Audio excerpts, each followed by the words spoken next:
Nossa, diferente, né, falar e escrever. Acho que é por isso que a gente escreve, né? Mais fácil.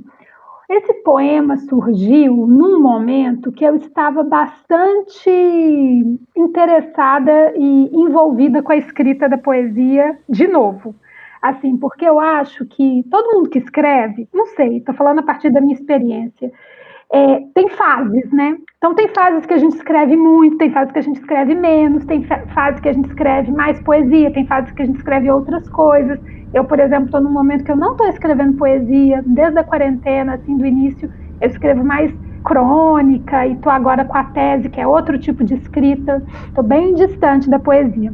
Mas naquele momento, lá em 2017, eu estava no momento, assim, sangue nos olhos, sabe, com a poesia. Estava muito empolgada em voltar a escrever poesia, por conta de um encontro, na realidade,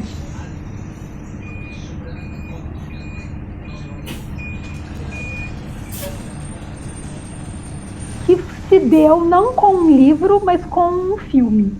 Em 2017, eu fui assistir o Paterson, que é o filme do Jim Jarmusch, e o filme é sobre um poeta motorista de ônibus. É um homem que vive nessa cidade de Paterson, chama Paterson a cidade. Ele é um motorista de ônibus, ele tem uma namorada, vive com essa namorada, que é uma personagem super excêntrica e interessante, assim, tem uma vida criativa muito intensa, e ele tem essa rotina dele de todo dia acordar no mesmo horário, tomar o café do mesmo jeito, e andando para o trabalho na garagem, né, do ônibus, pegar o ônibus e trabalhar, e ficar andando, dirigindo o ônibus o dia inteiro.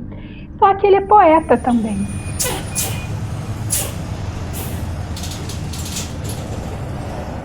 E ele escreve, ele não se assume muito poeta, ele tem uma relação com a poesia, assim, a poesia é um negócio que eu faço meio clandestino, assim. A namorada sabe que ele faz e fica pondo uma pilha, e ele não dá muita corda para ele mesmo. E ele escreve sobre coisas do cotidiano, assim, muito banais.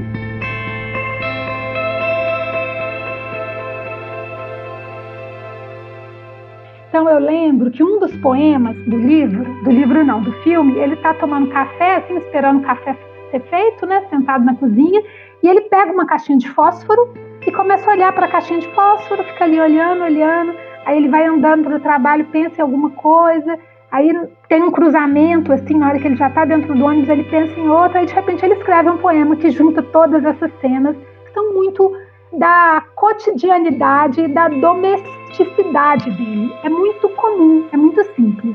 E aí, quando eu saí do filme, achei o filme lindo. Quando eu saí do cinema, alguns dias antes, eu tinha ganhado de presente de aniversário um caderninho assim fofo, novinho em folha. Aí eu falei, nossa, esse caderninho aqui tá esperando para eu voltar a escrever poesia. E aí eu empolguei. Aí, no final do filme, porque os poemas são muito bons, os poemas que o Paterson escreve, o motorista de ônibus, poeta. E aí, no final do filme, conta que os poemas que estão de verdade no filme foram escritos por um poeta estadunidense chamado Ron Pedditt, e que eu nunca tinha escutado falar. Aí eu fui dar um Google e descobri que é um poeta também dos Estados Unidos, que deve estar na faixa aí dos seus 70 e quase 80 anos, e que é ele que escreve esses poemas que aparecem no livro. Fiquei super interessada e tal, e fui pesquisar um pouco sobre ele. Uma amiga que eu tenho, que é daqui de BH também, a Tatiana Bicalho, também ficou super apaixonada por ele, começou a traduzir uns poemas dele e tal. E aí eu falei, gente, a poesia é isso, né? É o simples, é o cotidiano, é a cena doméstica, é a cena familiar, é a cena banal.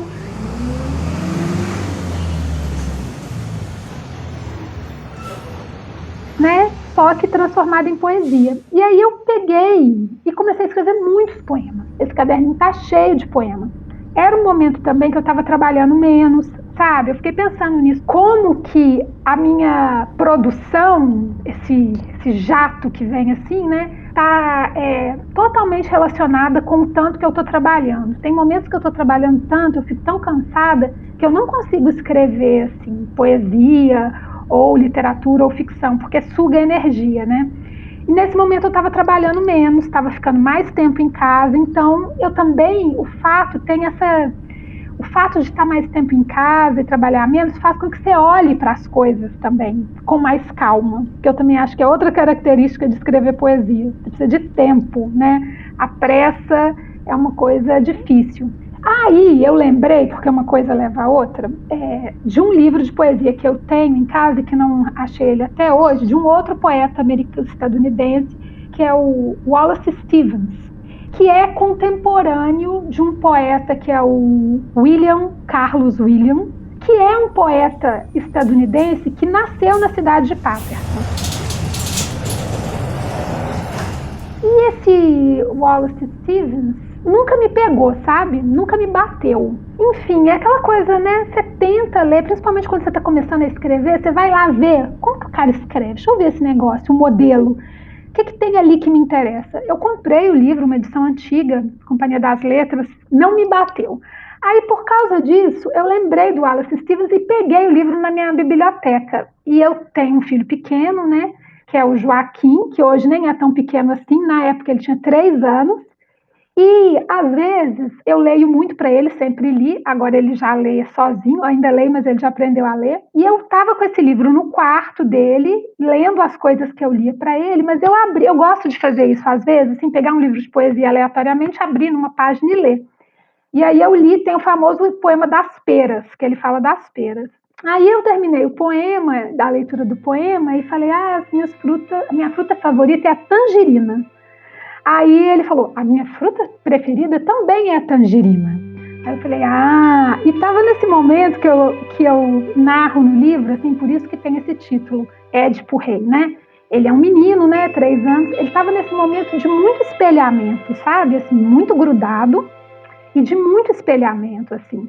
Então, tudo que eu gostava, ele também gostava. Se a minha fruta preferida é tangerina, a fruta dele é tangerina. Muito grudado, nessa fase muito, se a gente for pensar na psicanálise, edipiana, né? Dali o filho querer essa simbiose completa com a mãe. E aí, isso tudo aconteceu, e antes ou depois, eu não lembro, realmente a realidade entra muito na minha poesia, ficcionalizada, mas entra muito.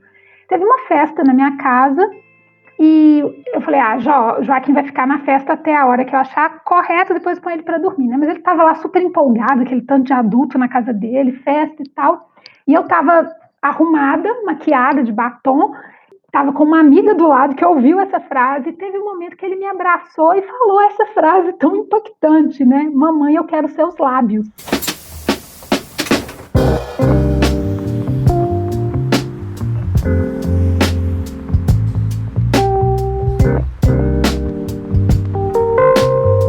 Muito constrangida, a minha amiga falou, que é isso, Flavinha? Aí eu falei, Édipo, isso é Édipo. Assim, não tem outra explicação. A gente chorou de rir e passou. Aí um dia veio essa cena completa, assim, eu acho que eu fui no quarto dele buscar o livro e de repente o poema veio veio quase pronto, assim. A descrição é essa mesmo, assim. Eu fui no quarto do meu filho pegar o livro de poesia do Wallace Stevens, que nem é um poeta que eu gosto muito, e aí eu vou narrando essa história, e aí no meio eu trago a escritora estadunidense que realmente é assim, a que eu mais admiro e sou completamente fã, que é a Gertrude Stein, e que tem esse jeito de escrever muito particular, que ela inventou e que, entre outras coisas, porque não é só isso que ela faz, ela escreve sem pausa, né? Tem textos dela que não tem vírgula, não tem ponto, ou então ela repete a palavra sem pôr vírgula, ela cria vários procedimentos de confusão ali na sintaxe do texto. E aí eu fui escrevendo e pensando, o livro do Wallace Stevens é só o pretexto, mas eu estou aqui fazendo, minha aliança é com a Gertrude Stein. E aí o poema veio.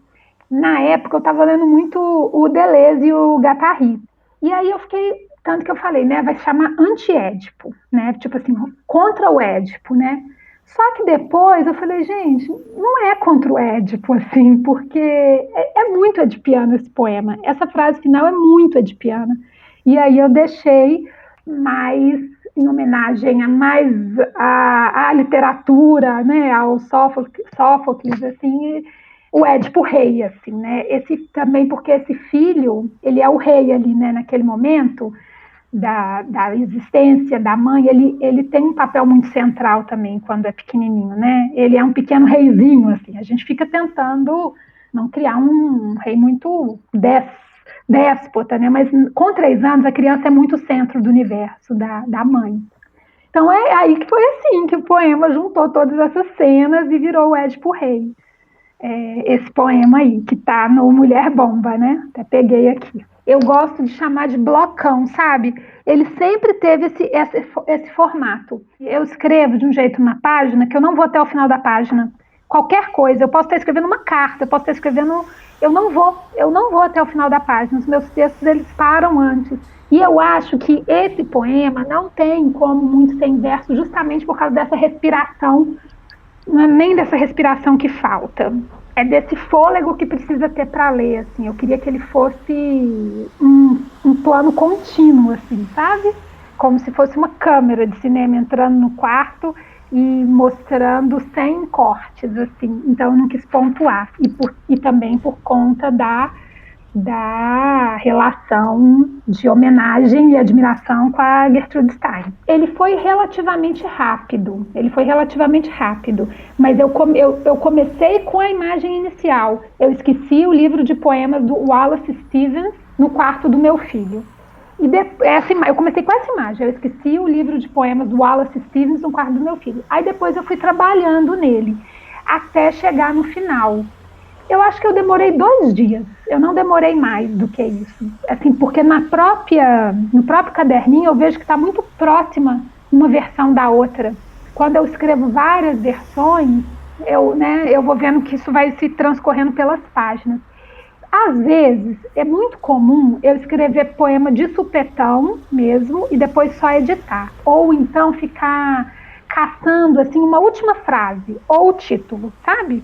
Mesmo fazendo muitas versões, o miolo está pronto. Assim, falta talvez o desfecho e o título. Mas esse especificamente demorou pouquíssimo. Assim, foi quase de cara. Assim, veio tudo muito, muito junto, sabe? Eu acho que eu já estava assim. É muito doido isso, porque não é que é rápido, né? Não é que é rápido.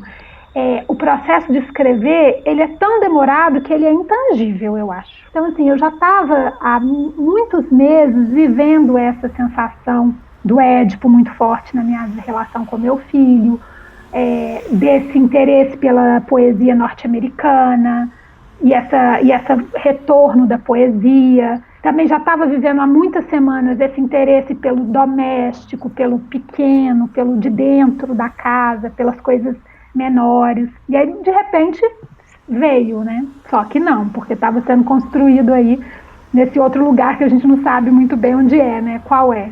Entra demais. Nossa, eu só fico satisfeita com o poema quando ele cabe na boca.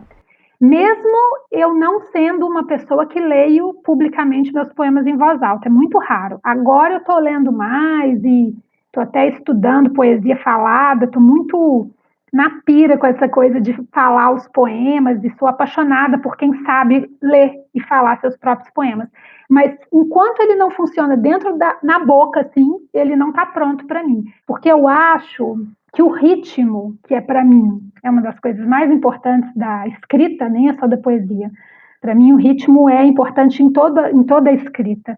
O ritmo eu só alcanço na fala. A beleza do ritmo, assim, a beleza, assim, nem tá falando da beleza do bonito, a estética do ritmo. Aquilo que fecha perfeitamente ali. Para mim, é na fala que eu consigo isso. Então, eu leio todos os meus poemas em voz alta até achar o ritmo, e aí, esse especificamente, porque não tinha vírgula, é um blocão, eu li ainda mais vezes, né? Porque eu acho que a leitura dele tem que ser desse jeito que eu faço, assim. Eu já vi outras pessoas lendo, acho interessante, mas eu falo, olha, ela lê diferente, ela para ali, dá uma pausinha, eu faço outra modulação. Mas eu acho muito importante, assim, a poesia ser testada na voz, sabe? Acho que traz uma força, assim, uma beleza. Eu sou a Flávia Perê, mineira, moro em Belo Horizonte, sou escritora, poeta, pesquisadora, professora de escrita literária, apaixonada pela poesia, pela escrita e por tudo que gira em torno desses universos. Eu esqueci o livro de poemas do Wallace Stevens no quarto do meu filho de 3 anos, que nem gosta de poesia norte-americana ainda, porque eu li para ele o poema das peras e ele disse que prefere tangerinas. Ele está apenas tentando se parecer comigo, é óbvio, não faz mal, porque eu também estou o tempo todo tentando me parecer com outra pessoa, como nesse texto sem vírgulas, imitando Gertrude Stein. Porque, a bem da verdade, meu filho ainda não entende metáforas, mas entende ameaças. Porque é uma criança de 3 anos, porque eu também sou uma criança de 3 anos, e porque é assim que a banda toca, ou naquele dia assustador, quando ele disse: "Mamãe, eu quero seus lábios". Quer que eu leia uma outra vez? Porque teve uma pausa aqui que eu não faço, que eu fiz agora, mas vou tentar não fazer.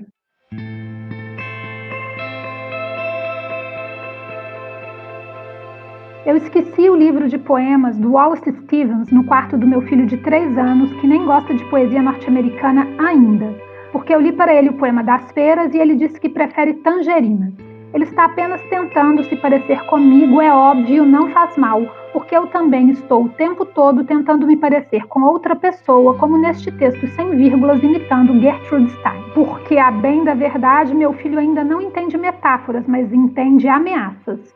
Porque é uma criança de 3 anos, porque eu também sou uma criança de 3 anos e porque é assim que a banda toca, ou naquele dia assustador, quando ele disse: "Mamãe, eu quero seus lábios".